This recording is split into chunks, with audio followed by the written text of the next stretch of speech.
Cast बायस, cast भी हो सकती है, रिलीजियस भी हो सकती है, कई लेवल्स पे है, प्लेस ऑफ बर्थ पे भी है। हम क्यों इक्विटी कमेटी को लेकर, सोचिए 2-3 दिन हो गए इस हंगामे को, अभी तक किसी ने एक सवाल नहीं उठाया, मतलब मेरी जानकारी में नहीं उठाया, शायद उठाया हो।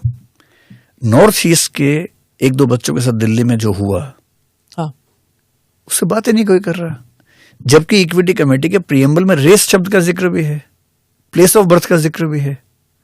प्रीएम्बल में प्लेस ऑफ बर्थ का है, हाँ, प्लेस ऑफ बर्थ किसी का नागालैंड है या मान लीजिए मिजोरम है, और बोलते तुम देखने में अलग सा लगता है, उसको दिल्ली में हर व्यक्ति अजीब भाषा से इस्तेमाल कर रहा है उसके लिए, और इक्विटी कमेटी में वो भी नहीं है।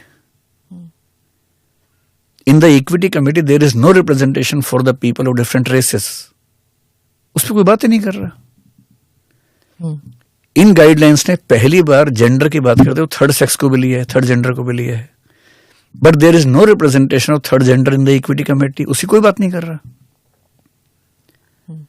तो ये committee will keep changing depending on the complaint, एक बार फिक्स हो गया वो तो चेंज होती रहेगी। इसके पैरा 4 में लिंग्विस्टिक्स की बात उन्होंने की, मतलब लैंग्वेज की बात की। In equity committee there is no representation of linguistic diversity, कोई रिप्रेजेंटेशन नहीं है। Why it is only about OBC versus general category, why only caste? और इंटरेस्टिंग बात, डेफिनेशन जो है इसमें, किसी भी रूल्स में आमतौर पर जो सेक्शन 3 होता है वो डेफिनेशंस के बारे में होता है, जो इसमें भी डेफिनेशंस हैं। मुझे तो थोड़ा सा डाउट भी हो रहा है, आपने 5 बेसिस लिए शुरू में, 6 बेसिस लिए, सॉरी, ये बेसिस आपने लिए हैं religion, race, caste, gender, place of birth और डिसेबिलिटी वाला, ये डेफिनेशंस हैं। डेफिनेशन में एक डेफिनेशन डिस्क्रिमिनेशन की है, ठीक है, जो 2012 की तुलना में थोड़ी सी कमजोर है, अगर मैं डेफिनेशन प्लस आगे की बात को मिला लूं, अदरवाइज ठीक है।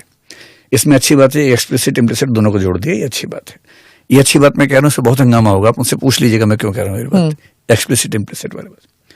अब सोचिए, जब डिस्क्रिमिनेशन लिख दिया एक बार, ठीक है, पूरा एक पैराग्राफ लिखा हुआ है, और डिस्क्रिमिनेशन वाले पैरा में लिखा हुआ है साफ साफ religion, race, caste, gender, place of birth, disability और एनी ऑफ देम, 6 हैं। तो आपको अलग से कास्ट बेस्ड डिस्क्रिमिनेशन पे एक पैरा क्यों लिखने की जरूरत थी अलग से? जब डिस्क्रिमिनेशन लिख दिया तो कास्ट बेस पे अलग से एक पैरा क्यों लिखा? और लिखा तो रिलीजन पे क्यों नहीं लिखा एक पैरा, रेस पे क्यों नहीं लिखा, जेंडर पे क्यों नहीं लिखा? सारी कैटेगरी सब पे लिखना चाहिए था। Why are you segregating only one base as a special base in the definitions? मुझे लग रहा है कि ये जिन्होंने रूल्स बनाए हैं बहुत ध्यान से पढ़ा नहीं है, प्रूफ रीडिंग का टाइम नहीं मिला, सुप्रीम कोर्ट में डेट आ गई थी तो जल्दबाजी में पास कर दिया है।